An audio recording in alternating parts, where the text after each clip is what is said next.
This is the raw clip, this full horizontal clip. If I just let go, we've got an edited TikTok. I've used a brand new feature in Resolve 18.1 to update one of my most powerful and one of my most popular free plugins for DaVinci Resolve. Let me show it to you. If you follow the link in the description, you will get to the download page for this TikTok V3 DRFX. If you download that, install that, it will be loaded into your Resolve, and then you can create a vertical timeline. And then in your effects library, you're coming to Generators, Sterling Supply Co., TikTok V3. Drag that to your timeline, and it looks like everything breaks.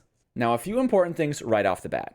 The last update to this effect wasn't that long ago, and while I like that a lot, this is still a substantial improvement. There are just some interesting trade-offs in workflow. Version 2, you had to go into your project settings or use a specific project I gave you. You actually worked on a normal horizontal timeline, so you had these black bars, but when you exported, you also changed your export settings so that you didn't export those bars. This is, on the face of things, a lot more straightforward. You start with a vertical timeline. You'll do a normal export process on your vertical timeline. You can create a new project with your default Resolve settings, and this will work great. But this is stored in Resolve as a generator, not an effect. And you'll see when I drag this to the timeline, it says media offline. There is no media natively in this effect. But this is using a new feature in 18.1, this cool drop zone feature, which we will get to. But what you need to know is that this is a generator. You drag to the timeline, and then you actually connect the clip you want to use to that generator. So you can see I have this TikTok V3. It says everything's broken. Oh no, but in the inspector, if I give myself a little bit more room to work,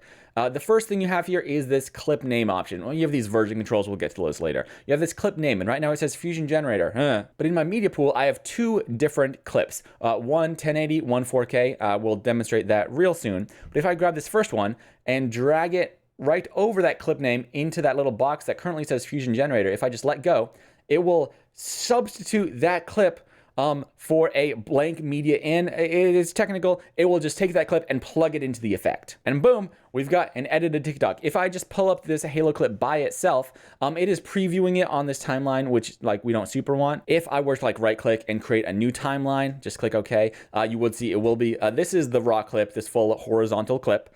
But if we go back to that demo, we'll see, boom, that's instantly rearranged. And now we can look at these versions. We can click through these. We have a few different default options. I really broke this down in a lot more detail in the version 2 video, so that part of the video is still super relevant. You see I can click through. By default here, we have this background blurred layer, our main gameplay, and then this camera here. And you see these are controlled by these extra check boxes here. The background, gameplay, and then focus 1 for a camera, focus 2, and focus 3 are just extra areas where you can zoom into something else in your screen. And again, those are on by default on some of these other options here. They are squares. And then you have individual controls for all of these as well. The size, the roundness of some of these shapes, lots of control. But watch this. If I go back to version 1, that's cool.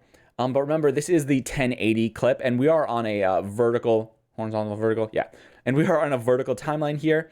So this is, scaling correctly. But I have this Halo TikTok 4K. If I drag that in, it will replace that name. This is me from a video, so I'm not actually playing. But you'll see, hey, it also works with this clip. Now, a big reason it does also work with this clip is that I rigged up this sort of face cam in the same area. It doesn't know where your face is normally, but if you come to this focus 1 area, you have this pivot, which you can like change this anywhere else in your scene. But the point being, this is doing some really smart stuff, so it should work great across all vertical resolutions. With the important thing to know that, of course, your timeline resolution will be what it actually exports. And if you drag a 4K clip in here, it will actually be processing that in a 4K vertical clip, but when it gets added to your timeline, it'll scale that back down to 1080. So if you're using a 4K source footage, it'll be a little more intensive, but hey, you're used to working in 4K. And whether that is on a 1080 or 4K vertical timeline, it will scale that on the timeline to fit. That's super flexible, but I need to show you one cool thing that just sort of like, I figured out earlier when I was messing around with this. So I want to show you how you can actually save all this extra customization you do to make this effect even more drag and drop. It won't be as pretty because I'm actually going to be moving this away from my camera. But let's say here I come into version 1, I turn on focus 2 and 3, I move this focus 1 away from my face, come like up here, we'll say, yeah, pretend my face cam was up where these grenades are, and then we can change these focus 2, scale those however we want, position them maybe even up here. That's a cool little thing. Focus 3 as well. scale that down, slide that up. And these, of course, can be maneuvered to look at any other aspect of your scene. This is great. Now, because this is a generator, these store perfectly in power bins. So this is going to be really cool. Watch this. I have power bins. I have an empty power bin here. And now right from my timeline, I can take this generator, drag it up to that power bin. By the way, if you don't see power bins, come to this 3-dot menu here and go to Show Power Bins.